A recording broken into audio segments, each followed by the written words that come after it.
Hello student, आज का unit है principle of inheritance and variation. आज के वीडियो में थोड़े से वर्ड्स हैं, उनके मीनिंग समझेंगे, प्लस ये जॉन मेंडल जो साइंटिस्ट है उसकी पूरी स्टोरी देखेंगे।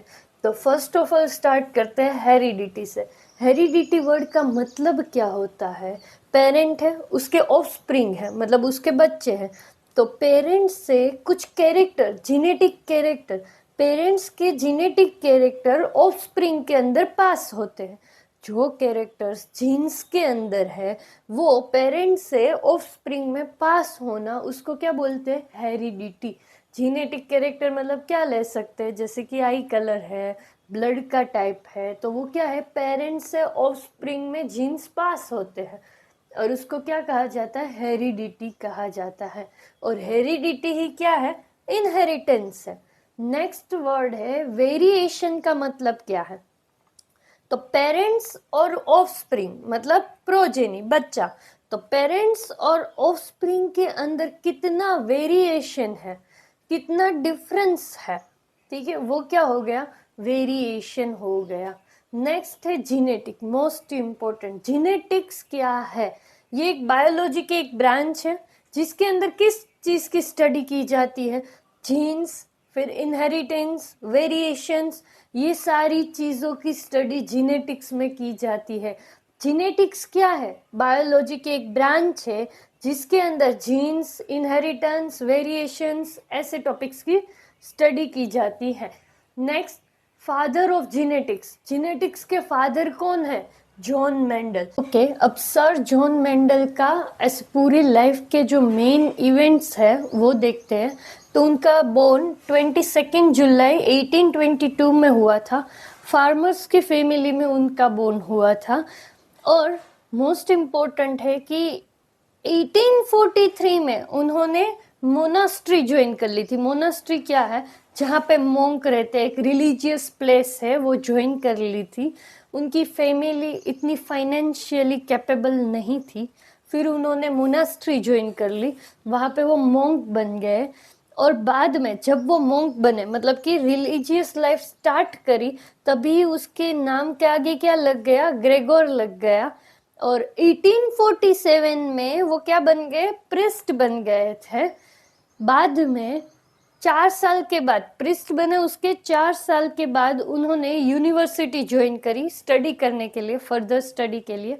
वहाँ पे उनको इतना स्टडी में सक्सेस नहीं मिला था, फिर वो रिटर्न आ गए थे मोनास्ट्री में 1853 में। और उन्होंने एज ए टीचर वर्क करना स्टार्ट करा था। उन्होंने बहुत लंबे टाइम तक टीचर का वर्क करा था, अराउंड 14 इयर्स तक करा था। और यह मोनास्ट्री में ही, उस वही के गार्डन में उन्होंने अपने एक्सपेरिमेंट स्टार्ट करे थे। किसके ऊपर एक्सपेरिमेंट करे थे? गार्डन पीस के ऊपर एक्सपेरिमेंट करे थे। और ये एक्सपेरिमेंट उन्होंने 7 साल तक करे थे। 1856 से लेके 1863 तक करे थे। और ये एक्सपेरिमेंट के लिए अराउंड 28,000 पी प्लांट उन्होंने ग्रो करे थे। सर मेंडल को जेनेटिक्स के फादर क्यों कहा गया है? बहुत इंटरेस्टिंग है, ध्यान से सुनना। इनहेरिटेंस और वेरिएशन को फर्स्ट टाइम किसी ने एक्सपेरिमेंट के थ्रू एक्सप्लेन करा था। किसने करा था? जॉन मेंडल ने करा था। नेक्स्ट, उन्होंने पूरे इनहेरिटेंस के जो बेसिक लॉ होते हैं वो डिस्कवर करे हैं। जो बेसिक सारा था, फंडामेंटल लॉज थे इनहेरिटेंस के, वो उन्होंने एक्सप्लेन करे थे।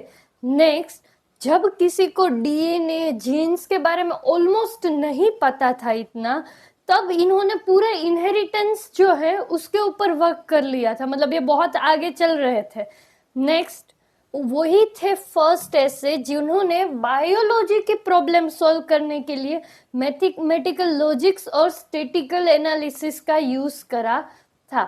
और ये याद रखना कि जो जॉन मेंडल ने अपने एक्सपेरिमेंट्स करे थे, उनका उन्होंने एक रिसर्च पेपर बनाया था जिसका नाम है एक्सपेरिमेंट्स इन प्लांट हाइब्रिडाइजेशन। जिसको उन्होंने 1866 में पब्लिश करा था। ओके, नेक्स्ट है मेंडल की डेथ कब हुई थी? 1884 में हुई थी। और उसकी डेथ हुई तब तक भी उसका जो वर्क था, उसने इतना अच्छा एक्सपेरिमेंट करा था, वो लोगों तक इतना पहुंचा ही नहीं था। अब उसका वर्क इतना लोगों तक पहुंचा ही नहीं था, उसकी डेथ के 12 to 16 ईयर्स के बाद वो उसका वर्क इतना फेमस हुआ और लोगों को उसके वर्क के बारे में पता लगा कि उसने इतना अच्छा एक्सपेरिमेंट करा है। ऐसा क्यों हुआ? उसका वर्क इतना फेमस क्यों नहीं हुआ? लोगों तक इतना क्यों नहीं पहुंचा? तो non recognition of Mendel's work, क्यों लोगों तक नहीं पहुंचा उसका वर्क? उसके बहुत सारे रीजंस है। First, limited circulation. उसने जिस जर्नल के अंदर पेपर पब्लिश करा था, वो जर्नल इतनी वेल नोन थी ही नहीं, इसलिए इतने सारे लोगों ने वो जर्नल पढ़ी ही नहीं है, तो उसकी वजह से इतने लोगों तक उसका वर्क नहीं पहुंच सका। सेकेंड रीजन देखने जाए तो मेंडल अपने टाइम से बहुत आगे चल रहा था। उस टाइम पे कोई मैथमेटिकल लॉजिक या स्टैटिकल एनालिसिस का बायोलॉजी में यूज ही नहीं कर रहे थे। तो ये जो मेंडल का कंसेप्ट था वो उस टाइम पे लोगों के लिए बहुत नया था। थर्ड रीजन अगर देखने जाए तो कोई फिजिकल प्रूफ नहीं है। उसने ये बोला कि पेरेंट्स से ऑफस्प्रिंग के अंदर कुछ पास हो रहे फैक्टर्स है, ऐसे जेनेटिक कैरेक्टर्स है जो one generation to next generation pass हो रहे, बट उसका कोई ऐसा प्रॉपर फिजिकल प्रूफ नहीं था। और वो जो पास हो रहा है उसका नेचर कैसा है, वो कौन सा मटेरियल से बना है, उसका इतना कोई वो समझा नहीं पाया, फिजिकल प्रूफ नहीं दे पाया। अगर हम फोर्थ रीजन देखने जाए तो जब मेंडल ने अपना वर्क पब्लिश करा था उस टाइम पे ऑलरेडी सब साइंटिस्ट एक थियोरी मानते थे जो कि थी blending inheritance. Blending inheritance theory थी क्या कि दोनों पेरेंट्स के कैरेक्टर से बच्चा इंटरमीडिएट कैरेक्टर वाला बनता है, जो कि ऐसे देखने जाए तो थोड़ा बहुत सही भी था।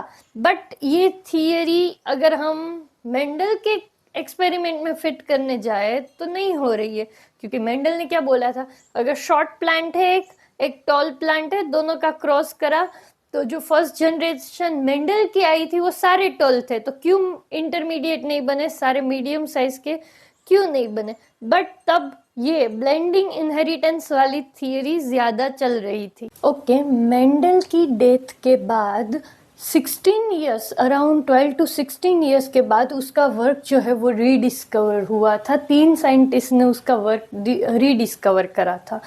और अगर उसका वर्क पब्लिश हुआ था मेंडल का, वो वर्क जो पब्लिश हुआ था उसके अकॉर्डिंग देखने जाए तो 34 to 35 ईयर्स अराउंड के बाद उसका वर्क रीडिस्कवर हुआ था। पी प्लांट ही क्यों सिलेक्ट करा? तो पी प्लांट जो है उसमें इजीली डिटेक्टेबल कैरेक्टर्स होते हैं, मतलब वो इजीली स्टडी कर सके या तो वो इजीली अंडरस्टैंड कर सके, ऐसे कैरेक्टर्स ज्यादा थे। जैसे कि 7 कैरेक्टर्स थे जो मेंडल ने स्टडी करे थे।